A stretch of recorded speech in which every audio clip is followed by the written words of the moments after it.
Hey, welcome back, everybody. So we're here at session 11. So today is the language of diabetes. And you're hopefully thinking something other than she's going to try and teach us medical terminology. No, I'm not going to do that. I wanted us to talk about how we talk about diabetes. Because, and this is another thing, so hopefully you're going to watch this and maybe afterwards you'll have your family or friends watch it. I'm hoping that healthcare professionals will watch it as well because it's something that we all need to, I think, work on. But I don't know if anybody of you noticed from our previous episodes, but I've never referred to you as diabetics because you're not diabetics. You are people with diabetes. It's a weird thing. So diabetes, it's pretty much the only chronic disease out there that has had this whole language evolve about it. So, you're diabetics and it's all very negative and you must have done this to yourself and it's not real good. And it's really the only, again, it's the only chronic disease that this has happened to. I mean, I meet new patients all the time and they'll say to me, "Oh, I've been diabetic for 10 years. Not once in my whole nursing career has anybody ever said to me, 'Oh, I'm heart disease,' or 'Oh, I'm lung disease,' because they're not, they're disease. They're people with a heart disease. And you are people with diabetes. You're not your disease. So we're going to try and work on making sure that we all know that you're people with diabetes. Some of the other things, okay, negative language surrounding diabetes. And this is where it becomes more about, now we're going to start, hearing things from coworkers or family or friends or sometimes even perfect strangers if somebody happens to, be an acquaintance and maybe have heard that you have diabetes and you're at an occasion and there's a table full of really rich and delicious looking food around, which by the way is probably not healthy for anybody that's about to eat it. But you go to look at it and maybe go to put something on your plate and some caring friend or family member or whoever says, "Oh, you can't do that. You shouldn't do that. You have diabetes." Well, those people might be very well-meaning, and of course they are because they care about you. But to say that to somebody, how does that make you feel if somebody says that to you? Have they said that? Were you embarrassed by someone telling you you can't eat that in front of everybody? Did you feel like a little kid being scolded? Were you feeling like you were pointed out? Those, that can be really hurtful. And then, a lot of times it just leads to not wanting to talk about your diabetes anymore or trying to hide foods or other behaviors because you don't want somebody telling you you can't and you shouldn't. And then next part is where it's, on the healthcare profession as a whole to start to look at how we talk about diabetes. And hopefully this hasn't happened to too many people.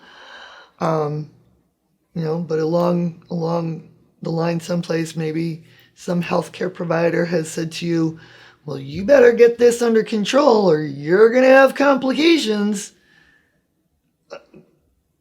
Okay, great.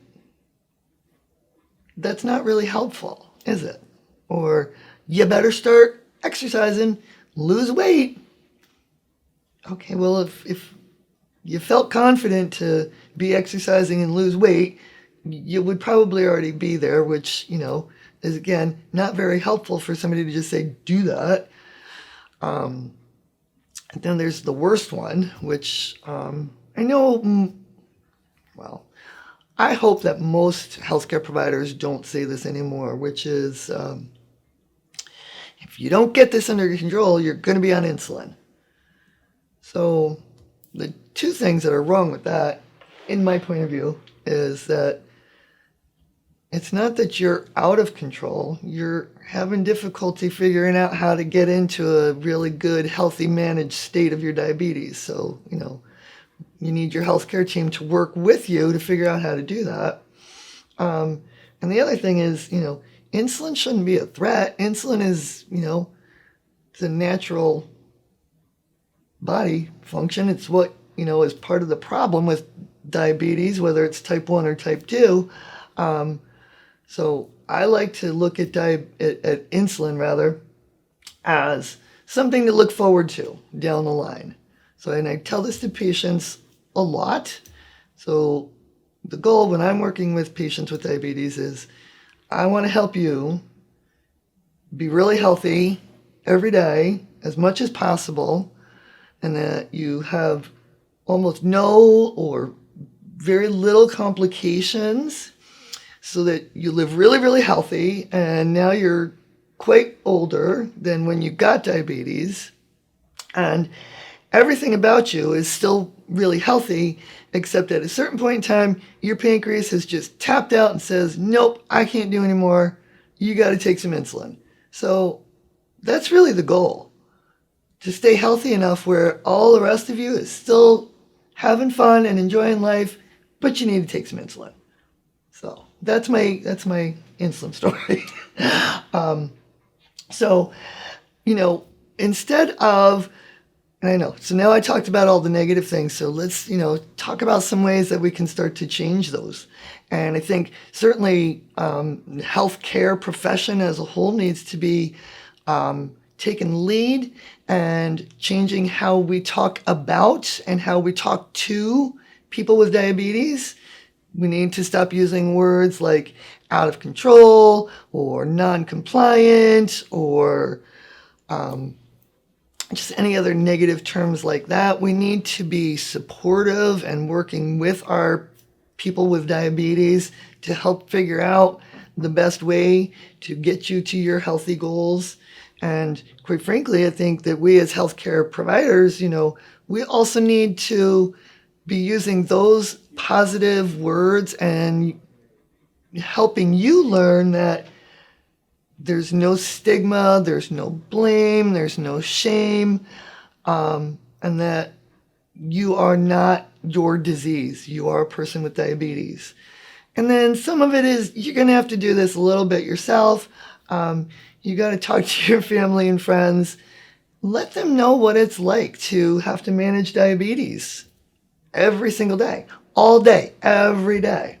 If somebody has high blood pressure, yeah, they have to make sure that they don't eat too much sodium. They don't want to drink too much alcohol. That pretty much goes for anybody, though. None of us should be eating too much salt every day. None of us should be drinking too much alcohol every day. But, you take your blood pressure pill, you don't drink too much alcohol, you don't use too much salt, you're pretty much good to go. Same thing with a lot of other chronic diseases out there. But again, we've talked about this, the absolute number of things that people with diabetes are requested to do to keep themselves healthy. So you have to help your friends and family understand a little bit of the difficulty of that and let them know how it makes you feel when they say something like you can't or you shouldn't. And, friends and family, maybe instead of saying those things, make sure if your family member is going to be at the buffet and you know that they have type 2 diabetes, make sure there's a healthy selection there. Make sure that the plates are a nice small size so people, and that goes for everybody. Again, we don't want everybody overloading their plate and eating too much. So whether they have diabetes or they haven't, let's all start taking care of each other.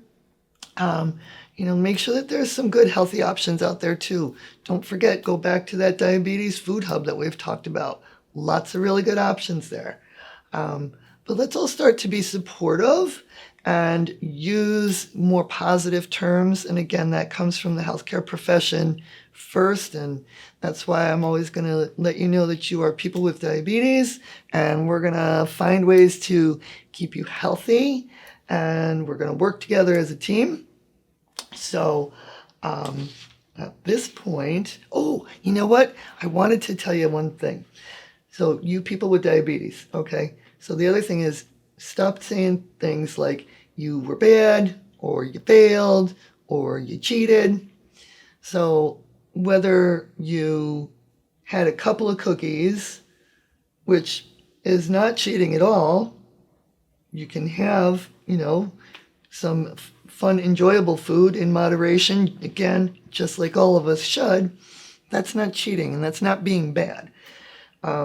If you had a half a sleeve of cookies, okay, it wasn't the healthiest, but it's still not bad. And you didn't cheat and you didn't fail any more than I failed.